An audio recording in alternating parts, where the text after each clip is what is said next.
Thomas Samuel Kuhn, un tipo que le dio un giro inesperado a la historia de la ciencia, empezó su camino como físico en la Universidad de Harvard.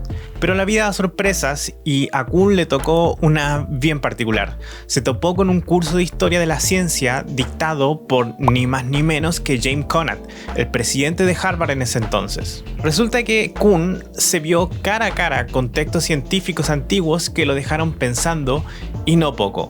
Empezó a cuestionarse esa idea que muchos tienen, que la ciencia avanzaba como una línea recta sumando conocimientos sin parar. Él veía algo más, algo que lo llevó a darle un nuevo enfoque a cómo entendemos el progreso científico. El día de hoy nos reunimos para hablar de uno de los libros fundamentales de la filosofía de la ciencia, La estructura de las revoluciones científicas, un libro que introduce un nuevo paradigma en la forma de comprender cómo ha hecho ciencia la humanidad a lo largo de toda la historia y de cómo ésta va cambiando a lo largo de los siglos. Este es un libro muy interesante y a la vez muy recomendado a quienes quieren dar un salto a la filosofía desde la vereda de las ciencias más duras. Hoy cuento con esta edición de los breviarios del Fondo de Cultura Económica que la menciono porque siempre se portan muy bien conmigo. Continuemos. Thomas Kuhn era un tipo muy observador. Se puso a estudiar casos históricos de la ciencia como la revolución copernicana y empezó a notar que había patrones y procesos que se repetían una y otra vez en la forma en que la ciencia evolucionaba. Pero lo más interesante es que Kuhn se dio cuenta de que los cambios científicos no siempre son como ir sumando conocimientos poquito a poquito. Al contrario, a veces la ciencia da unos saltos enormes que rompen con todo lo anterior y nos hacen ver el mundo de una manera completamente nueva. Es como si de repente nos dieran unos nuevos lentes para mirar la realidad. Todo cambia. Y así es como la ciencia avanza a base de rupturas y transformaciones que nos hacen repensar todo lo que creíamos saber. En 1962, Kuhn nos regaló una joya de libro, La estructura de las revoluciones científicas, una verdadera bomba para la filosofía de la ciencia. En este libro, Kuhn nos presenta ideas tan potentes como paradigma, ciencia normal, anomalía y revolución científica que pasaremos a revisar durante este video. ¿Y qué nos viene a decir Kuhn? Como le mencionaba, que la ciencia no es un proyecto que avanza en línea recta sin detenerse. Según Kuhn, la ciencia tiene sus momentos de calma, donde todo parece encajar y los científicos trabajan dentro de un paradigma establecido. A esto lo llama ciencia normal, pero de vez en cuando aparecen cosas raras, anomalías que no encajan en el paradigma, y ahí empieza la cosa. Si las anomalías se acumulan, la ciencia entra en crisis y se produce una revolución científica, un cambio de paradigma. Es como si de repente nos dieran nuevas reglas para un juego al que estábamos acostumbrados. Es así como la ciencia avanza, a base de saltos y transformaciones. Antes de meternos de lleno, quiero detenerme en un concepto que será fundamental a lo largo de todo el video: paradigma. ¿Alguna vez te has preguntado qué es un paradigma? Es uno de los conceptos más conocidos y debatidos de la obra de Kuhn, pero también es uno de los más polémicos debido a la gran variedad de interpretaciones que ha generado. En términos generales, un paradigma se refiere a un conjunto de creencias, valores, técnicas, métodos y supuestos compartidos por una comunidad científica en un momento determinado. Es como si todos los científicos estuvieran de acuerdo en cómo ver el mundo y cómo hacer ciencia. Este conjunto de elementos define los problemas legítimos a investigar y los métodos apropiados para resolverlos. Kuhn nos ofreció múltiples definiciones del término paradigma en su obra La estructura de las revoluciones científicas.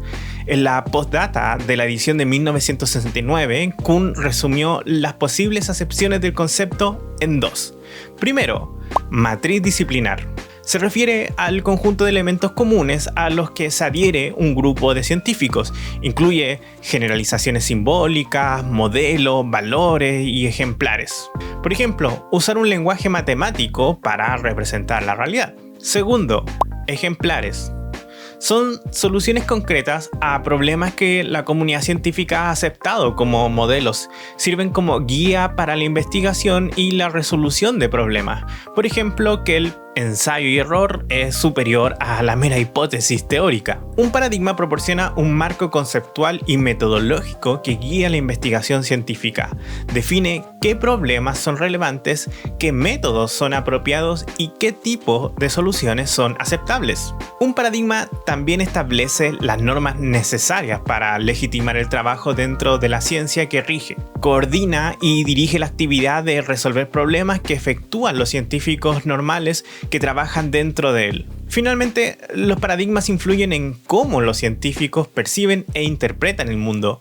Kuhn argumentaba que los científicos ven el mundo a través de la lente del paradigma, lo que puede llevar a diferentes interpretaciones de los mismos datos dependiendo del paradigma en cuestión. La mecánica de Newton, el heliocentrismo y la teoría de la evolución de Darwin son ejemplos clásicos de paradigmas científicos. Pero claro, los paradigmas también tienen su lado negativo.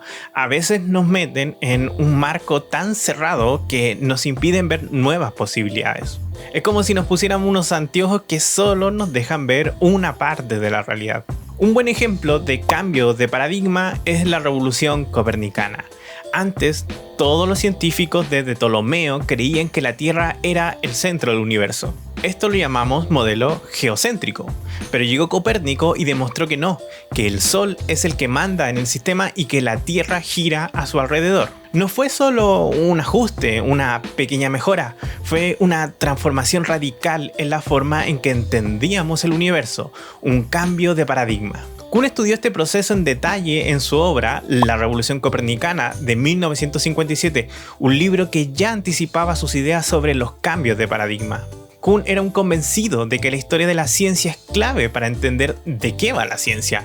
Él decía que si nos ponemos a ver cómo ha evolucionado la ciencia a lo largo del tiempo, podemos tener una idea mucho más clara y realista de cómo funcionan sus logros, pero también sus limitaciones. Es como si la historia fuera un gran laboratorio donde podemos observar cómo los científicos han ido construyendo el conocimiento, cómo han superado obstáculos y cómo han ido transformando nuestra visión del mundo. Ahora nos vamos a centrar en desglosar los aspectos más relevantes del libro de Kuhn, considerando tanto su enfoque histórico como conceptual, el papel de los libros de texto en la configuración de la percepción científica y la noción de progreso a través de las revoluciones. Kuhn, al escribir la estructura de las revoluciones científicas, nos propuso una nueva forma de entender la ciencia. Como les comentaba, este pensador abandona esa idea de que la ciencia avanza como una línea recta sumando conocimientos. Kuhn nos dice que la ciencia avanza a saltos a través de revoluciones como si fueran cambios de paradigma que transforman por completo nuestra forma de ver el mundo. Para que lo entendamos bien, nos pone como ejemplo la revolución copernicana de la que acabo de hablar. Kuhn no lo ve como un simple cambio de teoría astronómica, sino como una transformación profunda en cómo pensábamos en aquella época. El modelo de Ptolomeo, con sus epiciclos y demás, se había vuelto muy complicado y no era muy preciso para predecir los movimientos de los planetas. Entonces, llegó Copérnico con su idea de que el Sol es el centro y los planetas giran a su alrededor, más simple y elegante, a la vez que resolvía múltiples problemas astronómicos. Pero claro, cambiar de modelo no fue fácil. Tuvimos que abandonar ideas muy arraigadas sobre el universo y nuestro lugar en él. No se trata solo de que la Tierra no era el centro del universo, sino que nosotros, como humanos, tampoco el centro y lo más importante de la creación. No era simplemente una teoría más, sino echar por tierra la autoridad de la tradición y la revelación cristiana. Kuhn también analizó otros casos como la teoría del oxígeno de Lavoisier y la crisis de la física a finales del siglo XIX, siempre buscando patrones en los cambios científicos. Por ejemplo, Lavoisier nos dijo que en lugar de liberar flogisto, los materiales se combinan con el oxígeno del aire al quemarse y por lo mismo el azufre y el fósforo aumentaban de peso en este proceso. una nueva forma de entender la combustión que llevó a la ley de la conservación de la materia. Algo muy importante que nos enseña Kuhn es que la ciencia no surge de la nada, está influenciada por las creencias, valores, preocupaciones de cada época. Así que, para entender una revolución científica hay que mirar tanto los factores internos como los datos y las teorías, como los factores externos como las circunstancias sociales, económicas y políticas. Todo tiene una influencia en el pensamiento científico. Kuhn señaló que los libros de texto juegan un papel crucial en la formación de la visión que tienen los científicos sobre su propia disciplina. Sin embargo, argumentó que estos libros presentan una imagen distorsionada de la ciencia al mostrarla como un proceso lineal y acumulativo de descubrimientos. Los libros de texto tienden a esconder las revoluciones científicas, nos muestran las teorías actuales como si fueran el resultado lógico de ideas anteriores, sin contarnos los debates y las controversias que hubo. En los libros, la ciencia parece ser un progreso constante, pero en la realidad es más parecido a un ring de lucha libre. Los libros de texto también contribuyen a normalizar el conocimiento científico al presentar las teorías y los métodos actuales como los únicos válidos y aceptables. Se ignoran o se descartan las perspectivas alternativas y se refuerza la idea de que la ciencia es una actividad objetiva y neutral. Y claro, esto tiene un costo, limita nuestra capacidad para cuestionar lo que nos cuentan y para pensar de manera diferente. Kuhn reconocía que los libros de texto son importantes para enseñar a los estudiantes lo básico de cada disciplina, pero también nos alertaba de que pueden ser un freno para la creatividad y la originalidad. Volviendo al tema de la progresión de la ciencia, argumentó que si bien la ciencia normal puede conducir a un aumento en la precisión y el alcance de las teorías existentes, el verdadero progreso científico se produce a través de las revoluciones que implican rupturas y cambios de paradigma. Una revolución científica no es solo un cambio de teorías o métodos, es mucho más que eso. Un nuevo paradigma nos da una nueva perspectiva, nos permite ver cosas que antes no podíamos ni imaginar y plantear preguntas que antes ni se nos ocurrían. Kuhn nos metió en la cabeza la idea de la inconmensurabilidad. Resulta que Kuhn decía que es muy difícil comparar paradigmas rivales. Es como si hablaran idiomas diferentes. Cada paradigma tiene sus propios conceptos, métodos y formas de ver el mundo. Y a veces no hay manera de encontrar un terreno común para compararlos. Esto no significa que sean totalmente incomparables, pero es bastante complicado hacerlo. Elegir entre paradigmas no es tan sencillo como decir este es mejor porque tienes más datos a su favor. Existen muchos factores en juego. Kuhn nos dio una idea muy interesante: comparar el progreso científico con la evolución biológica. Así como las especies evolucionan para adaptarse al medio ambiente, las teorías científicas evolucionan para adaptarse a los datos y a los problemas que encuentran los científicos. Pero ojo, este proceso no tiene una meta fija como alcanzar la verdad absoluta. No va dirigido hacia un punto final. Lo que guía a las teorías es la necesidad de resolver problemas y entender mejor el mundo que nos rodea. Imaginemos un barco en un mar desconocido. El capitán no tiene un mapa que le indique la ruta hacia un destino final. En cambio, se guía por las estrellas, las corrientes y los vientos, ajustando el rumbo según las circunstancias. Lo mismo ocurre con la ciencia. Los científicos se guían por los datos, las observaciones y los problemas que encuentran en su camino. Lo importante no es llegar a un destino final, sino seguir navegando, explorando el vasto océano del conocimiento.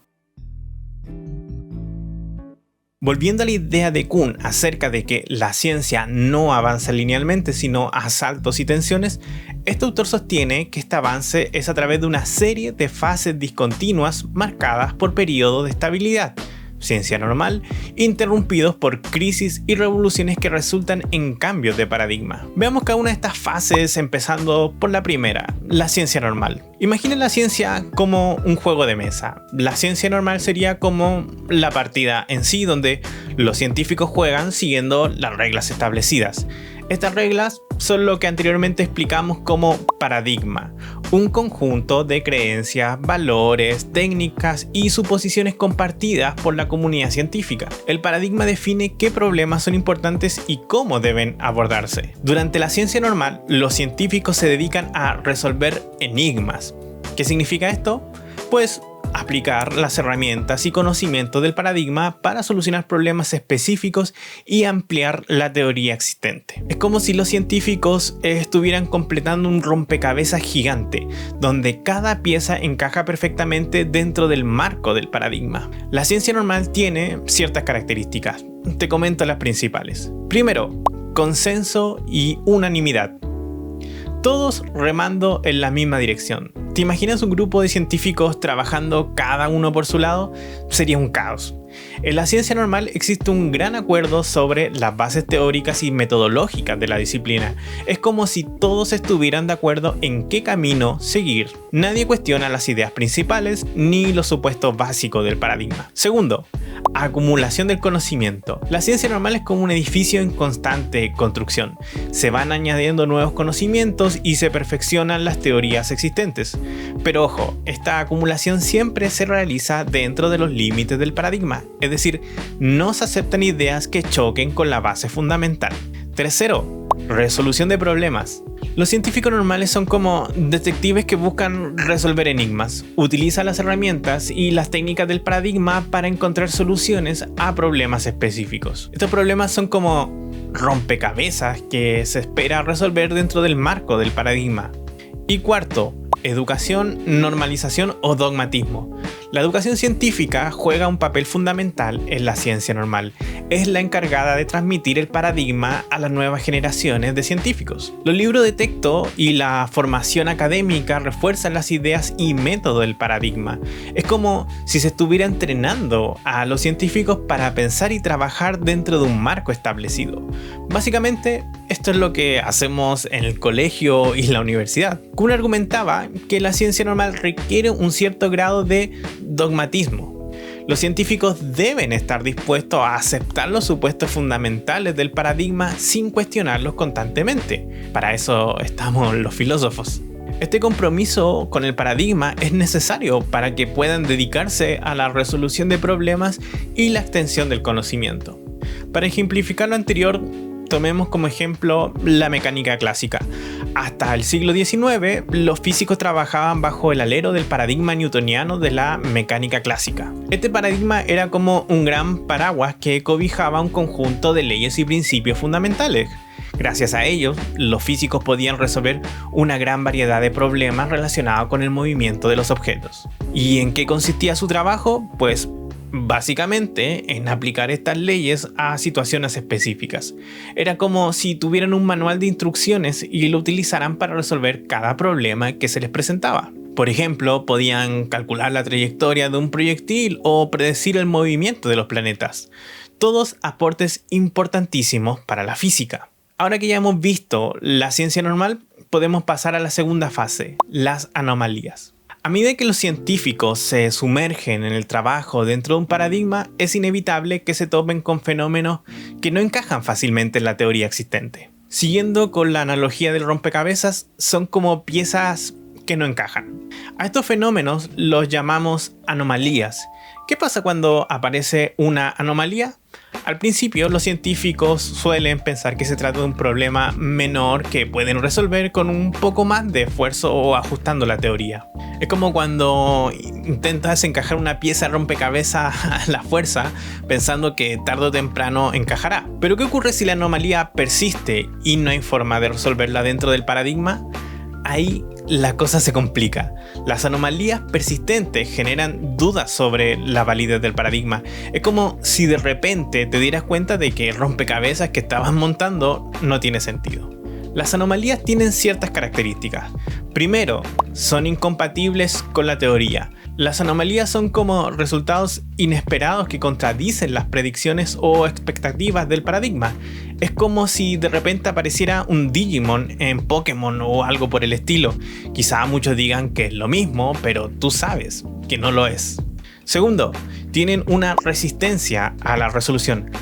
A pesar de los esfuerzos de los científicos, las anomalías no se dejan explicar o resolver utilizando las herramientas y técnicas del paradigma. Es como si te enfrentaras a un acertijo imposible de resolver con las pistas que tienes, o como si quisieras evolucionar un Digimon con una piedra evolutiva o buscarlo en la Pokédex. Y tercero, generan incertidumbre. La persistencia de las anomalías mina la confianza en el paradigma y genera un estado de incertidumbre y tensión en la comunidad científica. Es como si de repente te dieras cuenta de que el juego que estás jugando no es el Pokémon de siempre y que por lo mismo ya no sabes si tiene sentido entrenar y subir de niveles. Finalmente, la acumulación de las anomalías no resueltas puede llevar a una crisis en el paradigma. Veamos las anomalías con un ejemplo. ¿Han oído hablar del experimento de Michelson y Morley? Fue un experimento crucial que reveló que la velocidad de la luz era constante independientemente del movimiento de la Tierra. Este resultado era totalmente incompatible con la teoría del éter, que era el medio hipotético a través del cual se creía que se propagaba la luz. Fue como un jarro de agua fría para la física clásica. La anomalía generada por este experimento contribuyó a la crisis de la física clásica y allanó el camino para la teoría de la relatividad de Einstein. Fue como si la ciencia se viera obligada a cambiar de paradigma para dar cabida a esta nueva realidad. Como ya se imaginarán, de la fase de anomalías pasamos a la crisis.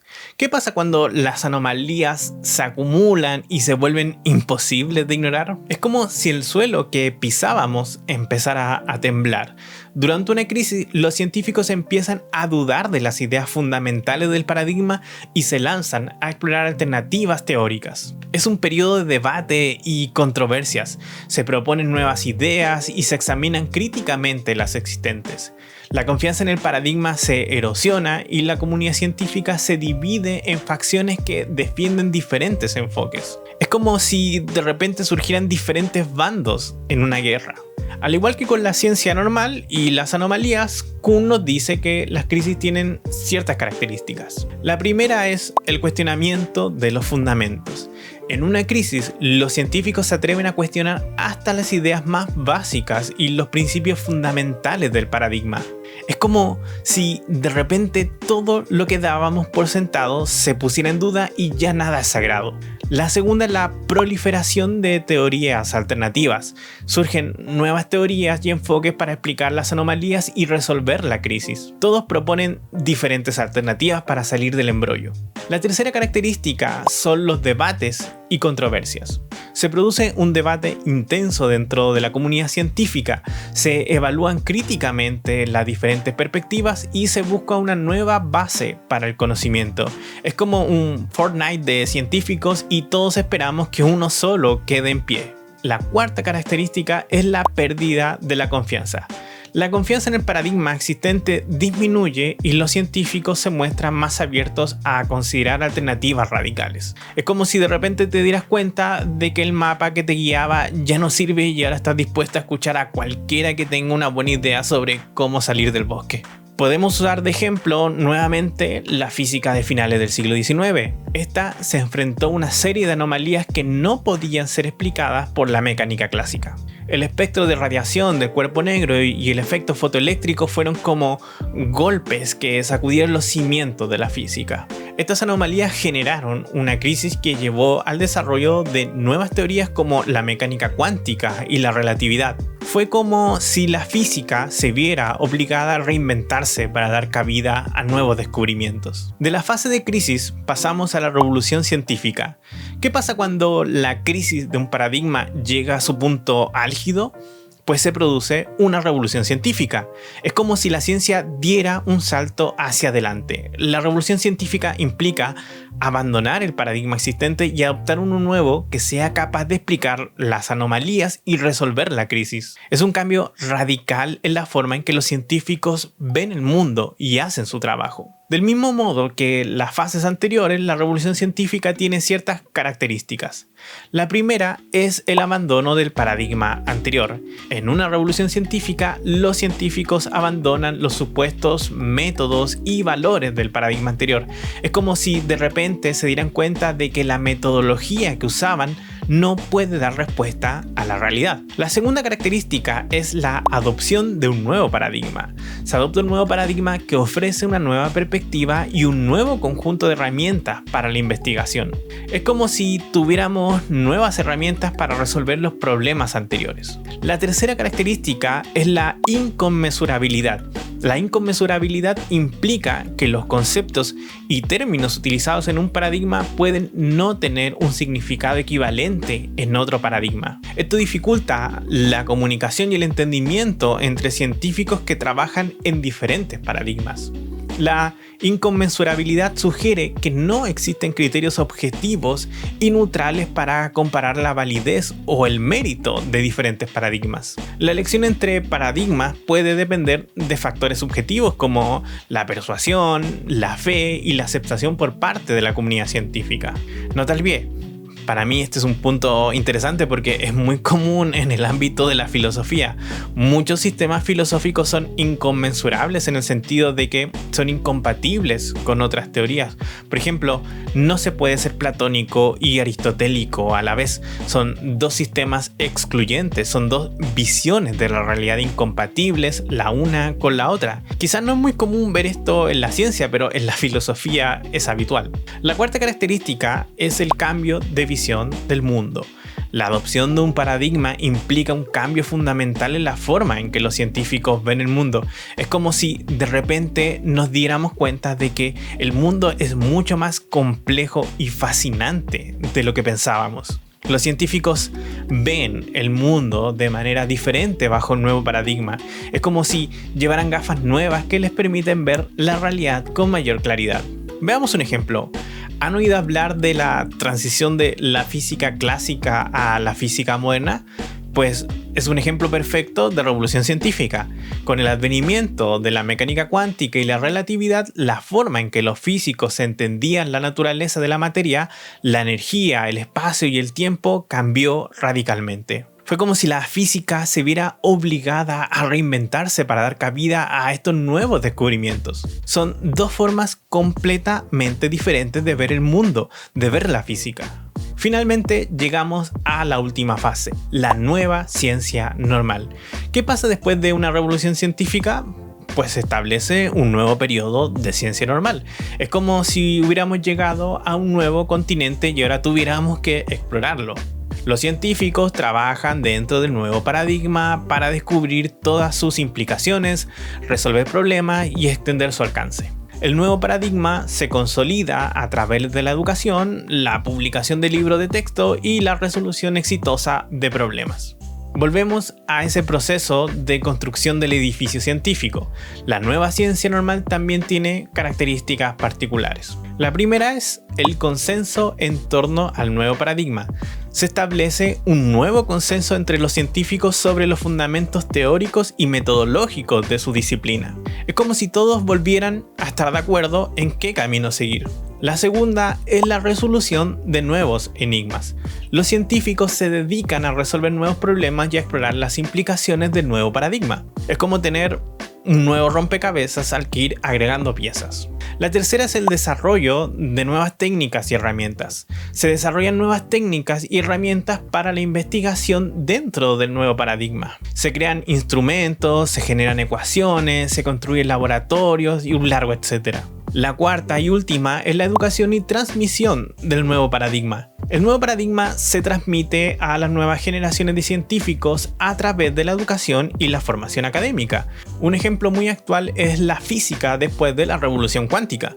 Los físicos se dedicaron a explorar las implicaciones de la nueva teoría y aplicarla a una amplia gama de fenómenos. La estructura atómica, la superconductividad y la física de partículas fueron algunos de los nuevos enigmas que los científicos se propusieron resolver. Se desarrollaron nuevas técnicas experimentales y teorías para estudiar estos fenómenos, y la mecánica cuántica se convirtió en una herramienta fundamental para la investigación en física. Fue como si la física se hubiera reinventado a sí misma.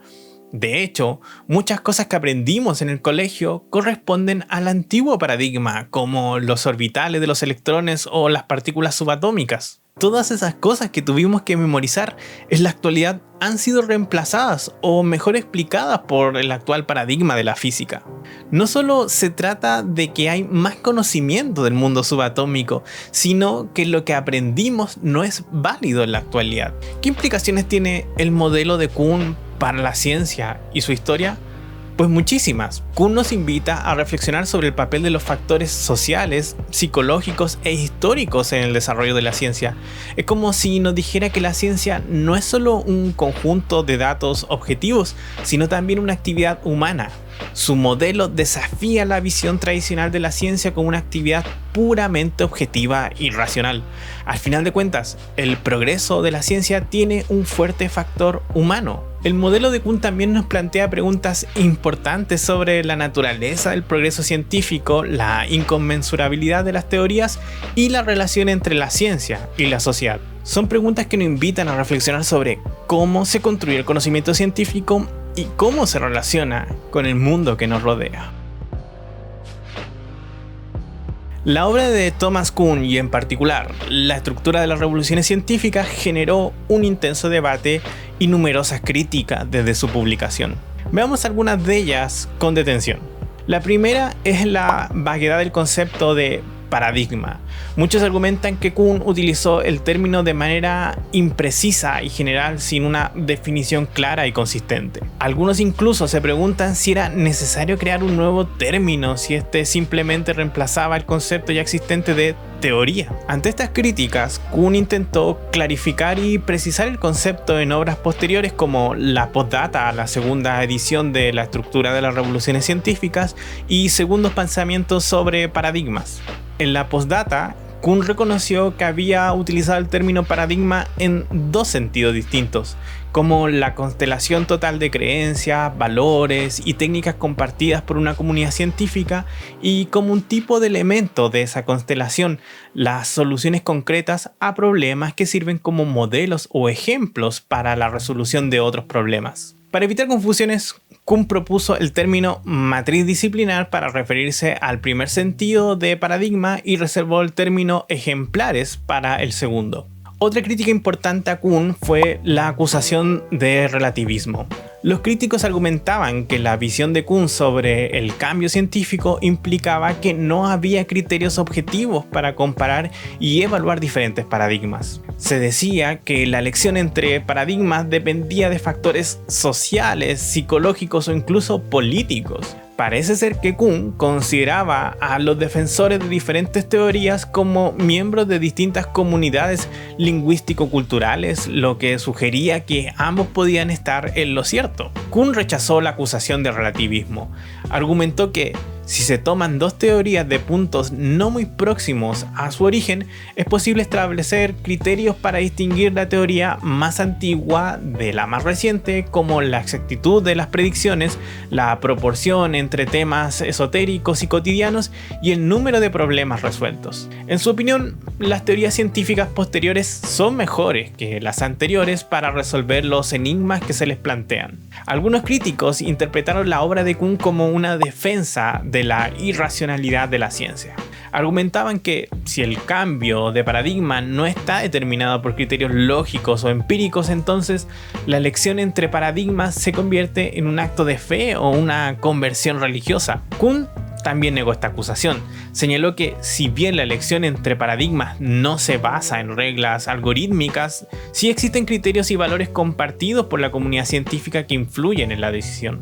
Además, Kuhn destacó la importancia de la persuasión y el debate racional en el proceso de cambio científico. Algunos críticos, como los defensores de la teoría de la materia, argumentaron que Kuhn exageraba la unanimidad de los científicos en su adhesión a un paradigma. Señalaban que en muchos casos existen debates y desacuerdos persistentes dentro de la comunidad científica. Kuhn respondió que las teorías de la materia no habían sido el terreno específico de ninguna comunidad científica hasta 1920.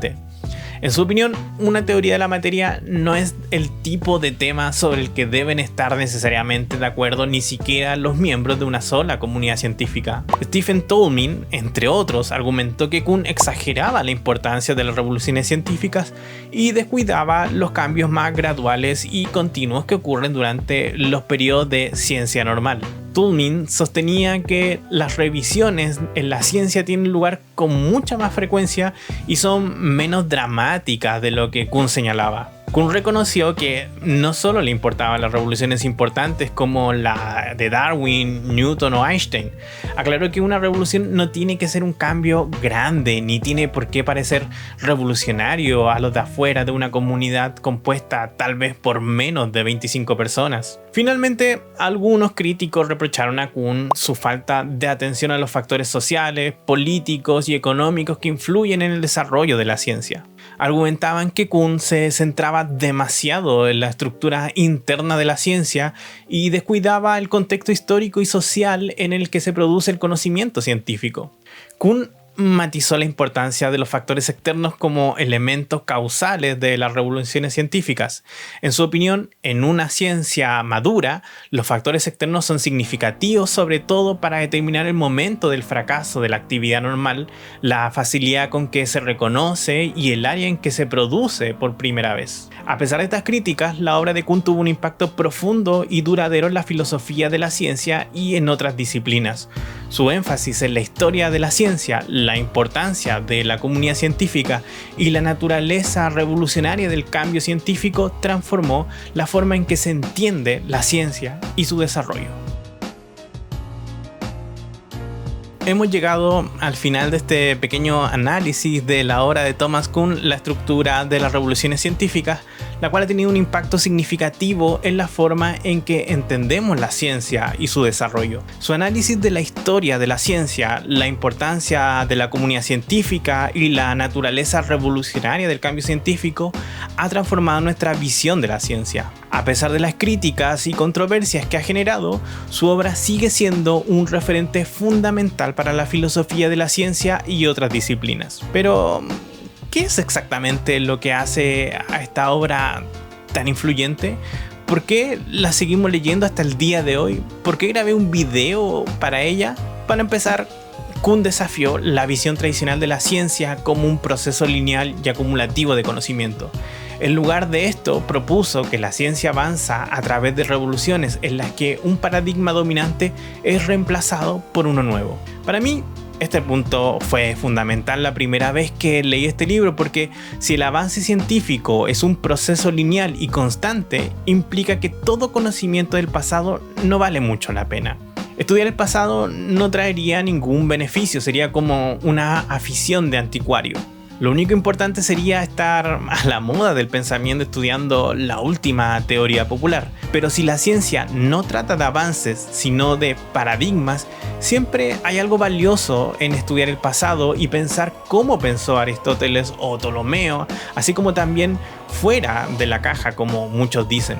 Si bien hay deducciones que corresponden a otros paradigmas que están errados, la forma de pensar de las grandes mentes de la antigüedad sigue siendo valiosa para fines aún mayores que la ciencia misma, una filosofía de la ciencia o una reflexión sobre cómo el ser humano ha entendido el mundo y se ha entendido a sí mismo. En resumen, Kuhn nos invita a reflexionar sobre el papel de los factores sociales, psicológicos e históricos en el desarrollo de la ciencia y nos plantea preguntas importantes sobre la naturaleza del progreso científico, la inconmensurabilidad de las teorías y la relación entre ciencia y sociedad. Su obra nos recuerda que la ciencia no es solo un conjunto de hechos y teorías, sino también una actividad humana que está influenciada por factores sociales, culturales e históricos. Si quieres ser parte del nuevo paradigma de la revolución científica más inmediata, te invito a darle me gusta a este video, a dejar tu comentario y suscribirte al canal. No sé en qué sentido esto es revolucionario, pero debía tener una cuña para el final del video. Sin otro particular, nos vemos en el próximo. Adiós.